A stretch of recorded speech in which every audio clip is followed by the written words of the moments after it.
Hi hello అందరికీ. అందరూ ఎలా ఉన్నారు? నేను మీ మాధవి. ఈరోజైతే మా అమ్మ వాళ్ళ ఇంటికెళ్ళాం మేము. మా అమ్మ మా కోసమైతే రోట్లో రుబ్బి మరీ గారెలేస్తుంది. గారెలైతే ఎలా వేస్తుందో చూసేద్దాం.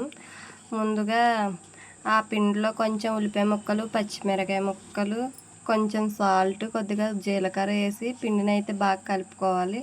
కలిపిన తర్వాత గ్యాస్ మీద బాండీ పెట్టుకుని అందులో కొంచెం ఆయిల్ వేసి గారెలు అయితే ఒత్తుకుని వేయాలి. మా అమ్మ చేతితోటే వేస్తుంది, నేనైతే కవర్ పెట్టి దాని మీద అయితే వేస్తాను.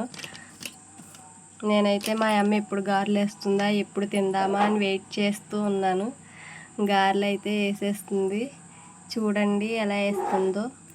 అవి కొద్దిగా బ్రౌన్ కలర్ వచ్చాక తీసేయాలి.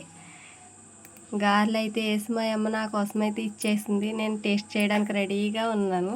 టేస్ట్ అయితే చాలా బాగున్నాయి. నా వీడియో నచ్చితే సబ్స్క్రైబ్ చేసుకుని లైక్ చేసుకోండి ఫ్రెండ్స్.